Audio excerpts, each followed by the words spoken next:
अगर आप भी ग्रिड मेथड के साथ घंटों मेहनत करने के बाद भी परफेक्ट आउटलाइंस नहीं बना पाते हो तो हो सकता है आप भी इन 5 गलतियों में से कोई एक गलती कर रहे हो, या फिर हो सकता है ये पांचों गलतियां कर रहे हो। और अगर आप इन गलतियों को सुधार लो तो आप भी मेरी तरह इस तरह से परफेक्ट आउटलाइंस को ड्रॉ कर सकते हो। तो फटाफट से स्टार्ट करते हैं पहली मिस्टेक और उसके सॉल्यूशन से। चौथी और पांचवी गलती और उनके सॉल्यूशंस बहुत ही ज्यादा इंपॉर्टेंट हैं, तो उनको बिल्कुल भी मिस मत करना।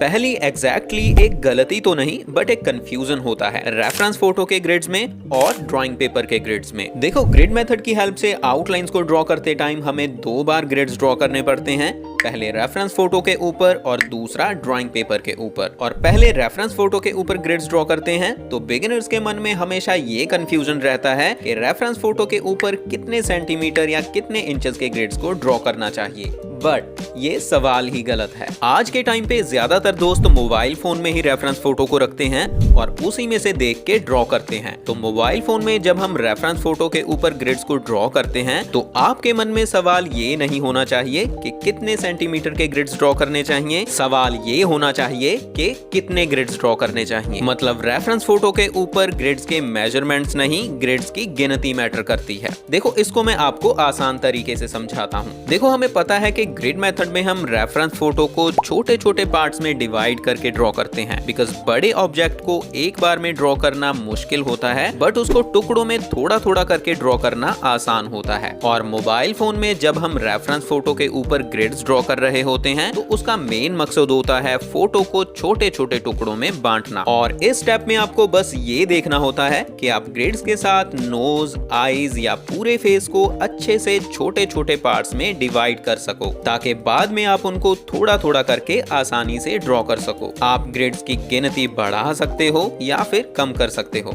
सेंटीमीटर्स या फिर इंचेस की बात आती है सेकंड स्टेप में, जब हम ड्राइंग पेपर के ऊपर ग्रिड्स ड्रॉ करते हैं। बिकॉज मोबाइल फोन में हमने रेफरेंस फोटो को जितने टुकड़ों में बांटा होता है, अब उतने ही टुकड़े हमें ड्राइंग पेपर के ऊपर भी ड्रॉ करने होते हैं। बट ड्राइंग पेपर का साइज मोबाइल फोन की स्क्रीन से बड़ा होता है, तो हमें उन टुकड़ों को सेंटीमीटर्स या फिर इंचेस के हिसाब से बड़ा करके ड्रॉ करना होता है ताकि पूरा पेपर कवर हो जाए। और यहीं पे बारी आती है ग्रिड्स का साइज डिसाइड करने की कि कितने सेंटीमीटर या फिर कितने इंचेस के ग्रिड्स को ड्रॉ करना चाहिए। और यहीं पे बिगिनर्स दूसरी गलती करते हैं।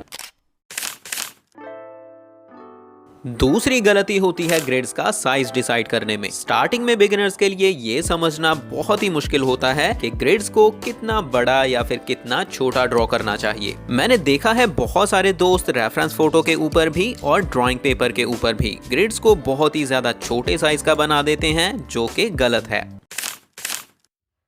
पहले बात करते हैं कि रेफरेंस फोटो के ऊपर आप परफेक्ट ग्रिड का साइज कैसे डिसाइड कर सकते हो। आई नो आपने बहुत सारे दूसरे आर्टिस्ट से भी सुना होगा कि ग्रिड्स का साइज ना ज्यादा छोटा होना चाहिए और ना ज्यादा बड़ा, बट मुझे पता है ये बात बोलने में जितनी आसान है, स्टार्टिंग में समझनी उतनी ही मुश्किल। बट मैं आपको परफेक्ट ग्रिड्स का साइज डिसाइड करने के लिए एक बहुत ही इंपॉर्टेंट ट्रिक बताता हूँ। देखो, जब आप रेफरेंस फोटो के ऊपर ग्रिड्स ड्रॉ करते हो किसी भी ऐप की हेल्प से, तो आपको बस ये ख्याल रखना है कि नोज का पार्ट या तो 2 बॉक्सेस के अंदर पूरा पूरा आए, मतलब 2 बॉक्सेस की पूरी पूरी जगह कवर कर ले, या फिर ज्यादा से ज्यादा 3 बॉक्सेस के अंदर आए, इस तरह से। और इस तरह से बाकी का फेस और फेस के बाकी के सारे पार्ट्स अपने आप अलग अलग ग्रिड्स में परफेक्टली डिवाइड हो जाएंगे और आप उनको ग्रिड्स की हेल्प से आसानी से ड्रॉ कर पाओगे। मतलब कि रेफरेंस फोटो के ऊपर ग्रिड्स का साइज ना ज्यादा बड़ा होगा और ना ज्यादा छोटा।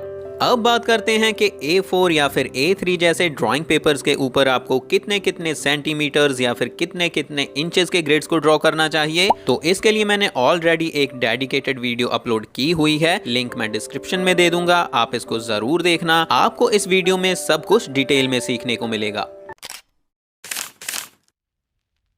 बहुत सारे दोस्त जब पेपर के ऊपर ग्रिड्स ड्रॉ करना स्टार्ट करते हैं तो पहले पेपर के एक साइड पे स्केल के साथ मेजर करके पॉइंट्स लगा लेते हैं, जो कि सही है, बट वो दूसरी साइड पे सेम स्केल के साथ वैसे ही नाप के पॉइंट्स नहीं लगाते, बल्कि ऐसे ही एक तरफ वाले पॉइंट्स के बराबर स्केल को रख के इस तरह से सीधी सीधी लाइंस लगाने की कोशिश करते हैं।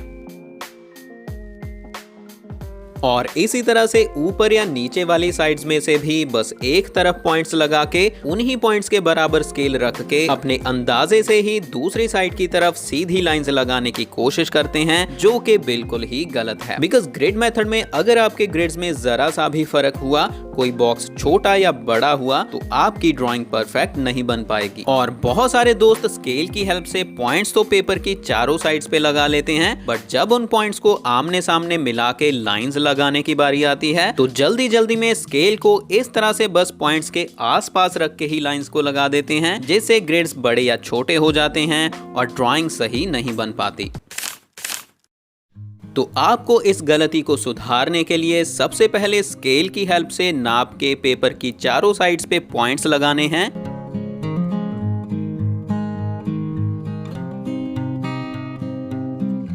उसके बाद स्केल को इस तरह से पॉइंट्स के बिल्कुल पास रखना है, दोनों साइड आमने सामने। जब दोनों साइड्स पे स्केल पॉइंट्स के बिल्कुल पास हो इस तरह से, तब आपको लाइंस को ड्रॉ करना है।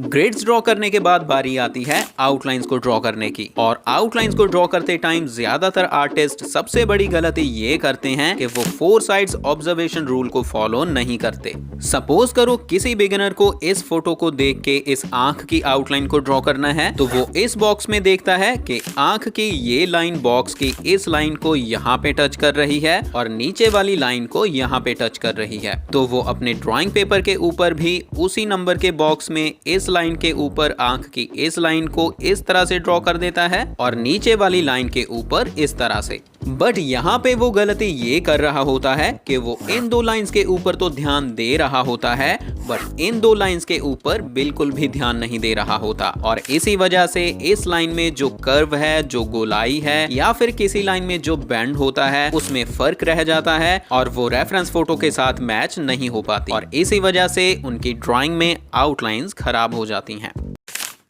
तो इस गलती के सॉल्यूशन के लिए मैंने एक रूल बनाया था, जिसको मैं बोलता हूँ 4 साइड्स ऑब्जर्वेशन रूल। इस रूल के हिसाब से हमें किसी भी ग्रिड की आउटलाइन को ड्रॉ करने से पहले उसकी चारों साइड्स की लाइंस को अच्छे से ऑब्जर्व करना होगा। जैसे कि यहाँ पे अगर मैं इस आंख की इस लाइन को ड्रॉ करता, तो मैं सबसे पहले इस ग्रिड की इस लाइन को देखता।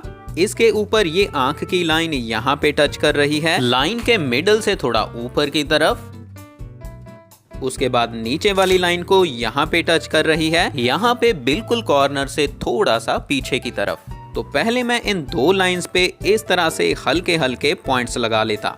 उसके बाद आंख की अगर कोई और लाइन इस बॉक्स की बाकी 2 लाइंस को कहीं पे भी टच कर रही होती, तो मैं उनके लिए भी ऐसे ही चेक करके पॉइंट्स लगा लेता। बट यहाँ पे बस 2 लाइंस पे ही टच हो रही है, तो बस हम 2 लाइंस पे ही पॉइंट्स लगाएंगे। इसके बाद मैं इस गोलाई को, मतलब इस लाइन को ऐसे ही अपनी मर्जी से ही ड्रॉ नहीं करूंगा, बल्कि मैं रेफरेंस फोटो में बाकी की 2 साइड्स को भी अच्छे से ऑब्जर्व करूंगा कि इस साइड से ये कर्व कितनी दूर नजर आ रही है और ऊपर वाली साइड से ये कर्व कितनी दूर है, और फिर उसी हिसाब से इस कर्व को ड्रॉ करने की कोशिश करूंगा।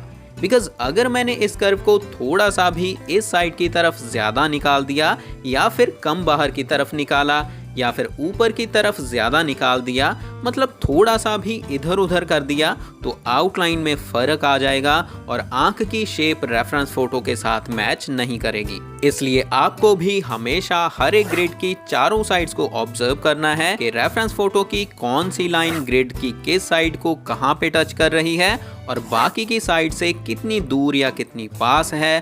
उसके बाद ही आप परफेक्ट आउटलाइंस को ड्रॉ कर पाओगे।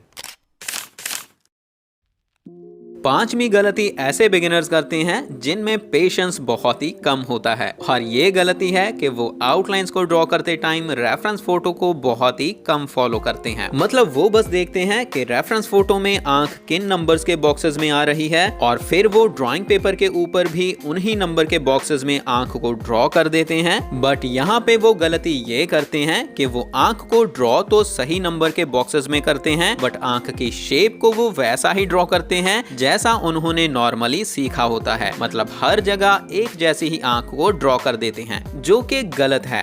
हर किसी की आंख की शेप अलग अलग होती है, तो अगर आपको किसी के चेहरे को एग्जैक्टली सेम ड्रॉ करना है तो आपको उसकी आईज, नोज, लिप्स मतलब हर पार्ट की शेप को उसकी फोटो के हिसाब से ही ड्रॉ करना होगा, ना कि बस जो शेप्स आपने ऑलरेडी सीख रखी हैं वैसे ही हर किसी के फेस में ड्रॉ करते रहना है। और इसके लिए आपको रेफरेंस फोटो को अच्छे से ऑब्जर्व करके फॉलो करना होगा। जैसे कि मैंने पहले बताया, आपको 4 साइड्स ऑब्जर्वेशन रूल के अकॉर्डिंग हर एक बॉक्स की चारों साइड्स को ऑब्जर्व करके एक एक बॉक्स के अंदर बारी बारी आउटलाइंस को ड्रॉ करना है और स्टेप बाय स्टेप आंख या किसी भी पार्ट की आउटलाइन को कंप्लीट करना है। और हाँ, मैं आपको 3 चॉइसेस दे रहा हूँ, किसी भगवान की फोटो, रोहित शर्मा या फिर ध्रुव राठी। आप नीचे कमेंट करके बताना कि मैं आपको इनमें से किसकी आउटलाइंस को ग्रिड मेथड के साथ ड्रॉ करके दिखाऊं।